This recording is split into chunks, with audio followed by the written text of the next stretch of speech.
నా మాట వినమ్మా. మీరైతే ఇళ్ళ మర్చిపోతున్నాయా ఎవరు మీరు మాత్రం చూడాలయ్యా దేని వల్ల ఇదంతా మీరు చేసేది దేని వల్ల బాబు బాబు నువ్వు పోతావు నువ్వు కూడా పోతావు నీ ఇష్టం మరి మీ ఇష్టం. ఇక ఎందుకంటే ఇది మన కోసమే కదా చేసింది. కూలితే ఏం చేస్తారా బ్రిడ్జి కూలింది అనుకో బ్రిడ్జి కూలితే అప్పుడు మీకే బాధ్యత. రేపు కేసీఆర్ చెప్తావా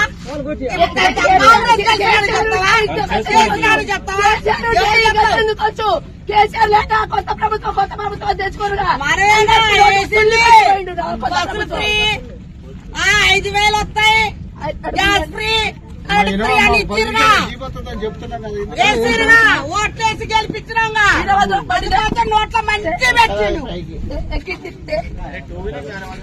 మాకు బస్సులు కార్లు బైకులు పోతారు బైక్ ఒక్కటే మనం పోతారు కావాల్సింది వద్దులేస్తే ఇటు పోయేవాళ్ళం. తీస్తారా తీయండి ఏ వీడియోలు తీస్తారో తీయండి పెట్టండి ఏం వీడియోలు తీస్తారో తీసి పెట్టండి. అన్న ఎవరైనా ఏమైనా ఇవ్వండి అన్న కొంచెం ఆడవాళ్ళు దాన్ని ఒకసారి చేస్తానంటే మీకు కళ్ళు